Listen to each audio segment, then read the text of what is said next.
მოკლედ ისი არ ჩაივლის ჩვენი საახალწლო სუფრები, განწყობები და ღონისძიებები, რომ სოფლიოში ისეთი რამე არ მოხდეს, რამაც ჩვენი ყურადღება არ მიიქციოს და ჩვენი შემდგომი ყურადღების ფოკუსი უკავშირდება ირანში ამჟამად მიმდინარე ძალიან ცხარე საპროტესტო ტალღებს და შემიძლია ვთქვა, რომ მწიფდება მაგ ქვეყანაში რევოლუცია, რადგანაც ბოლო ერთი კვირის განმავლობაში მასობრივად მთელი ირანის ტერიტორიაზე გამოდის ახალგაზრდობა და ითხოვს ნორმალურ ცხოვრების პირობებს. ძირითადი პროტესტის მიზეზი ეს არის ჰიპერინფლაცია ქვეყანაში, ფასების არანორმალური ზრდა და მთელი ეს დაფინანსებებისა და მთელი ეს ხალხის ფულის წასვლა შეიარაღებაში და დაფინანსებაში ტერორისტებს, რასაც ირანი ბოლო 5 წლის განმავლობაში უკვე საჯაროდ არ ერიდება. მეუყოლეს მეგობრებო, ძალიან მძიმე შემთხვევა არის ირანში, რადგანაც ბოლო ერთი კვირის განმავლობაში უკვე 7-დან 10 კაცამდე შეეწირა ამ საპროტესტო აქციებს, რადგანაც ძალის გადამეტების არნახული მაგალითებია უკვე მაგ ქვეყანაში, რაზედაც უკვე მთელი პროვინციები და მთელი ადგილები ამ მძიმე საპროტესტო ტალღებმა მოიცვა, რომელიც აგერ ხედავთ ჩემმა ხელმარჩენილ, ეს კი ხელოვნური ინტელექტის მიერაა სურათი გენერირებული, მაგრამ გამოხატავს ირანელი ხალხის ამჟამინდელ მოთხოვნებს და ერთ-ერთი მთავარი მათი მოთხოვნა არის აგერ Free Iran, Reza Pahlavi, Reza Pahlavi იყო საიმფო დინასტიის წევრი, რომელიც რევოლუციის შემდგომ აიათოლომ ჩამოაგდო და ამჟამად ემიგრაციაში იმყოფებიან და ითხოვენ რეზას დაბრუნებას და ნაწილი მონარქიის აღდგომას, ნაწილი კიდე გარკვეულწილად სეკულარული ქვეყნის მშენებლობას. მოკლედ ძალიან დაძაბულობაა რეგიონში, რადგანაც ისრაელიც იმუქრება ასევე დონალდ ტრამპი, რომელმაც გამოვიდა დღესდღეობით და თქვა, რომ ჩვენი შეიარაღებული ძალები სრულსაწყობნაში არიან თუ ირანში დავინახავთ, რომ რეჟიმი გადამეტებულად მიმართავს საკუთარი ხალხის მიმართ რეპრესიებს, ჩვენ ჩავერევით ამ ყველაფერში. მოკლედ პიგზია ყველაფერი მისული, დღეს ვაპირებ ეს ყველაფერი დეტალურად განვიხილო, განახოთ ნაწილი კადრების, ასევე გავაშარშო ეს სიტუაცია და მოკლედ დალაიქეთ ვიდეო, გამოიწერეთ არხი, ასევე გაუზიარეთ ვიდეო მეგობრებს და შეგიძლიათ დონაცია გააკეთოთ და არხის განვითარებაში დაეხმაროთ. მოდი გადავიდეთ ამ ვიდეოზე.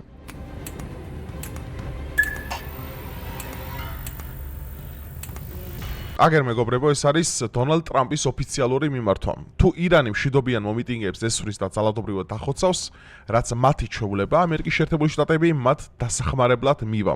ჩვენი შეიარაღება სრულ ზავტყოფანაში. აგერ უფრო დაბლა ზევით კუთხეში წერია, რომ ირანში ანტისამთავრობო აქციებს სულ მცირე 7 ადამიანი ემსხვერპლა უკვე ამჟამად. მოდი უფრო წინ წავიდე და განახოთ ეს ყველაფერი დეტალურად. აი ეს არის მეგობრებო, თეირანში ანტისამთავრობო დემონსტრაციები. აგერ აი ქელიქო ქალაქია გამოსული, მთელი ქვეყანა არის ფეხზე. აქ ხა კადრებს არ განახებთ, სადაც ვიტრინების ხრევები, ცეცხლის წაკიდება, მოლოტოვის კოქტეილების და რაღაცების სროლა მიმდინარეობს. ფაქტიურად ხალხს წელში ამოვიდა და საკმაოდ ლოგიკურიც არის, იმიტომ რომ ეხა წარმოიდგინე მთელი ქვეყნის ფული ეს ინფლაცია, რაც ეხა ამჟამად ირანში ხდება. ანუ ყველაფერი თელი ხალხის ჯიბე რაც არის, მიდის იქ, რა ქვია, დაფინანსებაში შეიარაღების. რომელსაც წარუმატებლად მართავს ხო ირანი, იმიტომ რომ გადაუფრინა ამერიკამ დაბომბა. ეს ყველაფერი მოხდა დაახლოებით 6 თვის წინ, როდესაც ირანსა და ისრაელს შორის დაძაბულობა პიკს მიაღწია. ორივე ქვეყანა ერთმანეთს ბომბავდა.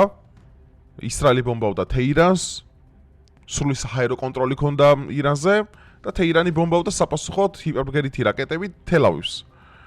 ეხა ბიბი კი გამოვიდა მარალაგოში ერთად შეხვდნენ ტრამპი და ბიბი და თქვა, რომ ირანი ისევ საფრთხე არის, იმის და მიუხედავად რომ ირანმა რაც ბიორი სპირიტმა მიიტანა მასზე, ესე თქვა და გაანადგურა მართი ბირთვული პროგრამა, ირანს მაინც აქვს ბირთვული იარაღის ესე ვთქვათ დამზადების სრული ტექნიკა. თან პლუს დამატებული ამ ყველაფერს ისემატება, რომ ირანმა თქვა, რომ მე გამდიდრებული ურანი მუდმივი ენერგიის წყაროსთვის სჭირდებაო და არა მაგალითად ატომური ბომბის დასამზადებლათო, რაც ბუნებრივია ჯერ გადაუმოწმებელია. ხო და ისრაელის ფაქტორი აქ დაძაბულობას კიდევ უფრო ზრდის, იმიტომ რომ აქაც კი ხა გამოდიოდნენ ისინი, რა ქვია, ბლოგერები და წერდნენ, რომ ძალიან ბევრი რამე იყო მოსადის მიერ ინსპირირებული. რომ ხელოვნური კერების შექმნას დაძაბულობის. და ეხა ტრამპის გამოსვლა ეხა არის ცეცხლზე ნავთის დასხმა და რას ნიშნავს ეს ყველაფერი, რომ მიდით მომიტინგეებო, რაც გინდათ ის გააკეთეთ და თუ რამე ამერიკა თქვენ გვერდითაა და რეჟიმი დაამხეთ. და პლუს დამატებული ეხა ამ იმის რა ქვია დემონსტრატებისაც მესმის ხო გარდა იმისა რომ ჰიპერინფლაცია ქვეყანაში გარდა იმისა რომ ფასების არანორმალური ზრდა გარდა იმისა რომ ძალიან დიდი რეპრესიები ემართლა ამას დამატებული ის რომ ბოლო ერთ წელიწადში რამდენადაც მე ვიცი 2500-დან 5000-მდე კაცი საჯაროდ ანწეკრავზე ჩამოახრჩეს რომელიც იყო დღისით ვზისით აი ბუზები და ეგენი დაძლებდნენ გარშემო რაღაც საშინელი კადრები იყო მე რაც ვნახე ხა მაგას რა თქმა უნდა ვერ განახებთ ხო და ხა ამდენი მასიურად რო ხედავ რაღაც დილით დღები სკოლაში მიდიხარან სამსახურში მიდიხარან სტუდენტი ხარ რაღაცა ხედავ რომ აწეკრავზე ვიღაცაა ჩამოკიდებული ანუ მესმის რომ ხო არის შიიტური ესე თქვათ ისლამური სახელმწიფო მესმის ოკეი მორალურად რაღაცებში რა ბირთვული იარაღი თუ იმას აქვს მე რატო არ უნდა მქონდეს ოკეი რაღაცებში შეიძლება ლოგიკა დაიჭირო მაგრამ ეხა საკუთარ ქვეყნის მოქალაქეებს ესე სანახაობრივი სიკვდილი დაშები მოუწყო და ეხა შენ აი ეს ახალგაზრდების პროტესტი ჩახშო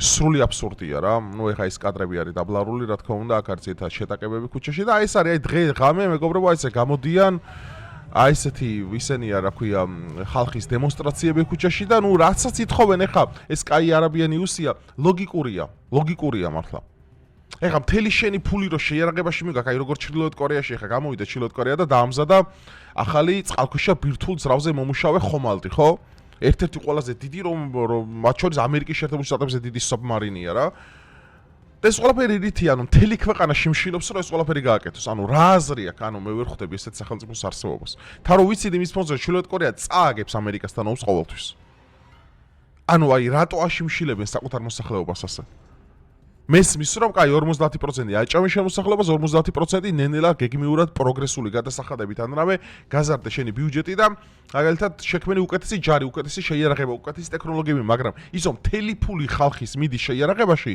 და პრაქტიკულად მილიტარისტული სახელმწიფო ხარ და პლუს კიდე ამას დამატებული რომ შენ ვერც ისრაელს ვერ უგებ ამ ომს და ვერც ამერიკას, ანუ სრული აბსურდი მიმაჩნია მე. მართლა სრული აბსურდი მიმაჩნია. ეს ხო არ არის საყოველთაო ომის წესრიგი, მაგალითად როგორც ხო საბჭოთა კავშირი, ხო? ქუძე კაცი და რავი 41-დან მაგალითად 45 წლამდე იყო მთელი ქვეყანა სამხედრო სახელმწიფო, ანუ სამხედრო წოდებები იყო, სამხედრო ექიმი, ანუ თლიანად სამხედრო სახელმწიფოდ იყო გადაქცეული. აქ ლოგიკა მესმის, მეორე მსოფლიო ომია და ქუძე კაცი ლეჩაკზე დედაკაცია, ყველა ომში მიდის, მაგრამ აქ რა პრინციპია მე არ მესმის. თან რო ვიცი რომ ვერ უკებ. ნუ ეს არის მეგობრებო გაშარჟებული ვიდეო. ახედე taxes for our future, ანუ ვითომ ირანელები დგანან რიგში და მიდიან აგერ იმასთან შაჰის რეჟიმთან, მოდი მოусმინოთ. Please sir, I don't have enough to live. Have mercy, I'm an old man. ხო, ისაო რა ქვია, მე მოხუცი ადამიანი ვარ და კონდეს მოწყალებაო რამეო და ცოტა გადამოხდებინეო და ეხა ეს კაცი პასუხობს რა. Don't be so selfish. It's a good cause. The country's future. Here are the funds. Please make it one. ნუ ფიქრობ შენ იმაზეო რა ქვია, შენ ცხოვრებას და კეთილდღეობაზე იფიქრე ქვეყნის მომავალზეო და აგერ ვითომ ეს ფული როგორ მიაგე ხა.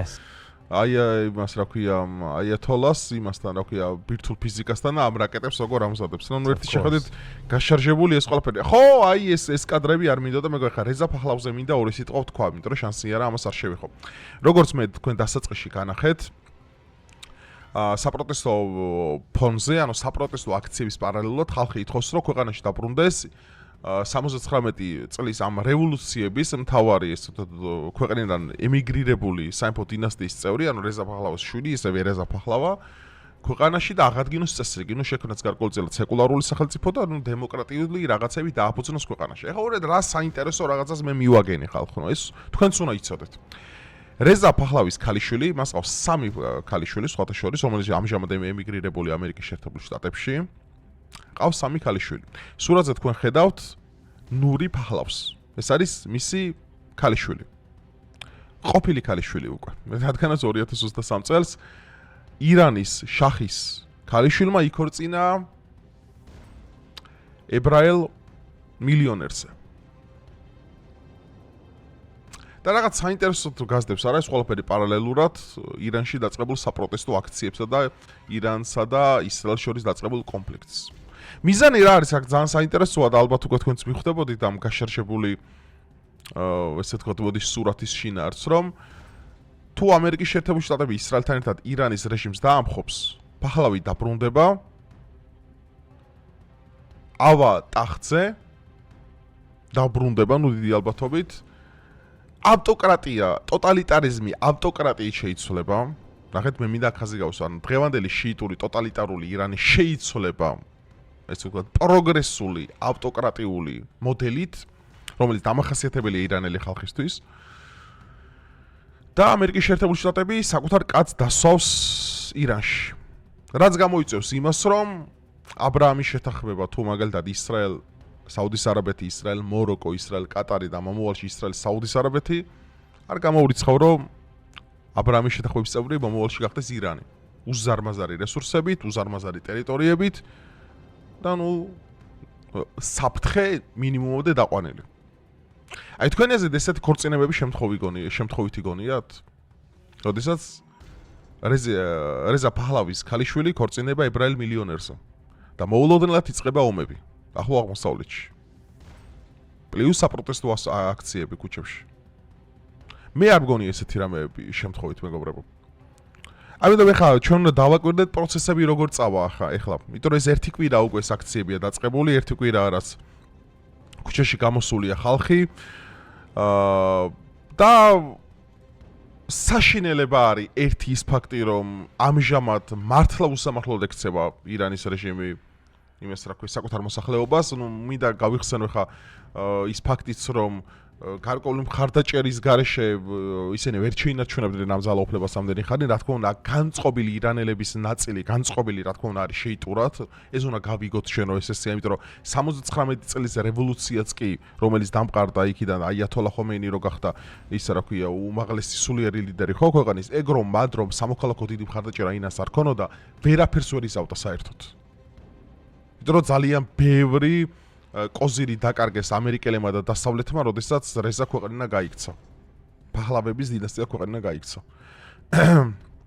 და პოტენციურად მიიღეს ამხელა საფრთხე, ხო და ამხელა ზარდა, ძალა, რომელსაც ბირთვულ პროგრამაზე აქვს მე უკვე პრეტენზია.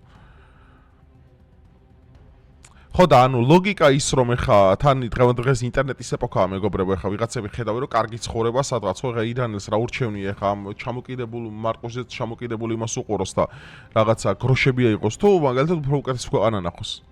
ამიტომ მე ყოველთვის მაგას ვემხრობი რომ თუ ტოტალიტარული ქვეყანა ხარ შენ ქვეყანას უნდა აჭამო. აი გერმანელებს მაგალითად მეორე მსოფლიო ომის დროს ფაშისტებს ხო?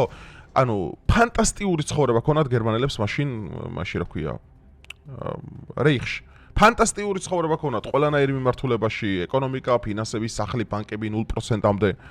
ანუ ნახეთ გერმანია კი იყო სამხედრო მილიტარისტული ქვეყანა, მაგრამ საკუთარ ქვეყანას, საკუთარ ხალხსაც აჭმევდა.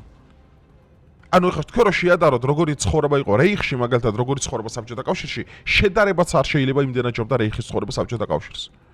დაშე ომი რო წააგო გერმანიამ 2 წელიწადში უფრო კარგად ცხოვრობდა გერმანია ვიდრე მოგებული საბჭოთა კავშირი. ამიტომ ლოგიკა არ მესმის, აი ტოტალიტარული თუ ხარ ან ავტოკრატიული, აი ეს არ უნდა დაგავიწყდეს, რომ შენ თუ გინდა ხალხის კეთილგანწყობა შეინარჩუნო, უნდა იყოს პროგრესული საგადასახადო სისტემა ქვეყანაში და ისე რომ შენი მოქალაქეც აცხოვრო და თან შენი ტექნოლოგიებიცა და სამხედრო ლოჯისტიკა და უზრუნველყოფა გაზარდო ქვეყანაში. აი გერმანელები მაგიტომ იყვნენ მაგრები. და ესენი არიან აი ტემოდან გამოწერილი ტოტალიტარები, აი ჩრდილოეთ კორეა, ირანი. რუსეთზე ვერ ვიტყვი ხო, რუსეთში არიან ხალხი, მოსკოვში ხა კარგად ცხოვრობენ, ვერ ვიტყვი რომ ხა პუტინის ხალხი ცხოვრობს იქ მარტო. მოსკოვი ძალიან მაგარი ქვეყანა არის, ძალიან მაგარი ქალაქია, თავიდან ბოლომდე. ქვეყანას კი უდრის მოსკოვი მხელა.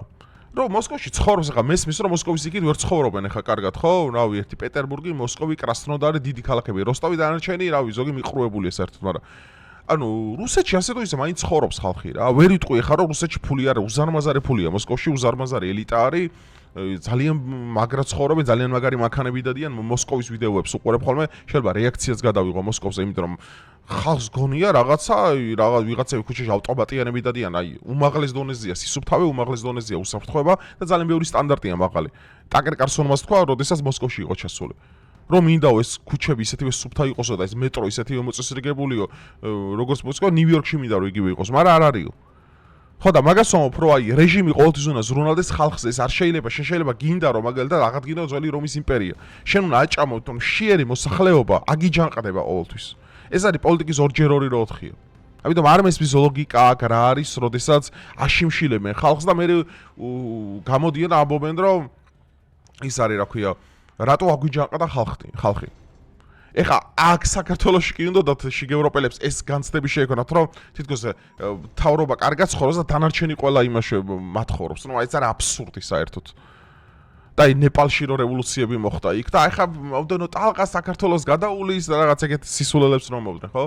რეალურად რო გავდიოდი აქციები, როდესაც საქართველოში იყო და ხალხი პროპკები იყო, მაგარი მანქანებით ქუჩაში, რესტორნები, სავსე, სახლზე შენდება.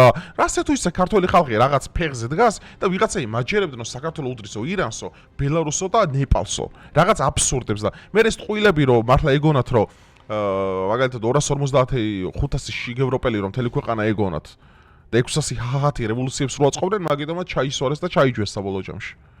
ანუ მაგას ვამბობ, რომ ანუ რეალური კრიტერიუმები უნდა გაგაჩნდეს სწორი ქვეყნებს რო ადარებ. ეხლა მე მაგალითად რუსული რეჟიმი აბსოლუტურად სხვარი ირანული რეჟიმისგან. რუსეთში არ არის საქმე ისე როგორც ირანშია მაგალითად. ეხლა მაგალითად რო შევადაროთ ნაცისტური გერმანიის ტოტალიტარიზმი აბსოლუტურად განსხვავდება ირანის ტოტალიტარიზმისგან. ნაცისტები კარგადაც ცხოვრობდნენ საკუთარ მოსახლეობას. მართალია ბევრ ცუდს რამეს აკეთებდნენ, ეს ფაქტია, ხო ხოცავდნენ ხალხს, ეს ცუდია, მაგრამ საკუთარ მოსახლეობასაც ცხოვრობდნენ კარგად. და ირანში საკუთარ მოსახლეობასაც ხოცავენ. და საკუთარ მოსახლეობასაც კიდებენ იმაზე. ანუ ხო უნდა გავარჩიოთ ერთმანეთისგან რა არის, აი ღია ტოტალიტარიზმი და დახურული ტოტალიტარიზმი. იმიტომ რომ მე მაგალითად ვარ მომხრე იმის, რომ შენ თუ ტოტალიტარული დიქტატურული ქვეყანა გაქვს ავტოკრატიული, ხო? და შენ თუ გინდა ძალაუფლება შეინარჩუნო, შენ ხალხს უნდა აჭამო. სხვანაირად არ გამოვა. აგიჯანყდება და ჩამოგაგდებს უბრალოდ. ამიტომ აბსურდია ჩემთვის რა, აბსურდია თავიდან ბოლომდე, როდესაც არსებობენ ესეთი დახურული ქვეყნები, ჩრდილოეთ კორეა, რომელიც მუშაობს და დაამზადა, როგორც გითხარით, ეხა წყალქვეშა ბირთვული ხომალდი და ამ დროს მშიერია და ყდება მთელი მოსახლეობა. ნუ ეს არის საზიზღრობა უბრალოდ რა. ეს აღარ ჯდება 21 საუკუნეში და აღარ ჯდება ადამიანის ცნობიერებაში. და რუსეთში რო ჩადიოდნენ საომრად კორეელები, რავი, იმაზე შედიოდნენ პორნო საიტებზე და აი აღარ მინდა ეხა მაგების გაგრძელება, პაპუასები ვით იყვნენ რა. ხო, საშინელებაა ხალხო მართლა და რავი, დავაკვირდეთ ახლა მიმდინარე მოვლენებს, ახლა ბევრი ინფორმაცია ამაზე არ არის, რომ მე კიდე გავყოლოდი ამ ყველაფერს, მაგრამ ძირითადი მუხლები და ძირითადი პრინციპები განახეთ, რომ დასკვნები გამოვიტანოთ. ნახოთ რას გვიჩერებს და ამაზე კიდევ დაუბრუნდებით. მე ეჭვი მაქვს, რომ ეს კონფლიქტი შეიძლება ისრაელმა დაარტყას, შეიძლება ირანმა რომ ეს კონფლიქტები ჩააცხროს, საერთოდ ისრაელი დაბომბოს, ანუ ძალიან ბევრი რაღაც ალტერნატივა არსებობს. ამიტომ დრო გვანახებს როგორ წავა ეს მოვლენები, რა შედეგებს გამოიღებს, როგორ უნდა ვიმჟელოთ საერთოდ რომ სწორი დასკვნა გამოვიტანოთ, ამიტომ ამ თემას შემეძეთ ბევრჯერ მიუბრუნდებით, ასე რომ ამით ეს თემა არ სრულდება მეგობრებო. რავი, დაწერეთ თქვენი აზრი, რას ფიქრობთ ამ პროტესტის ტალღებთან დაკავშირებით, თქვენ რა აზრი გაგაჩნიათ ამ ტოტალიტარულ და ეგალიტარულ სახელმწიფოებთან მიმართებაში და ხო, დალაიქეთ ასევე ვიდეო და გავუზიარეთ მეგობრებს. მადლობა ყურადღებისთვის, მრავალ ახალ წელს დაისწარეთ, მრავალ ბედობას და დროებით.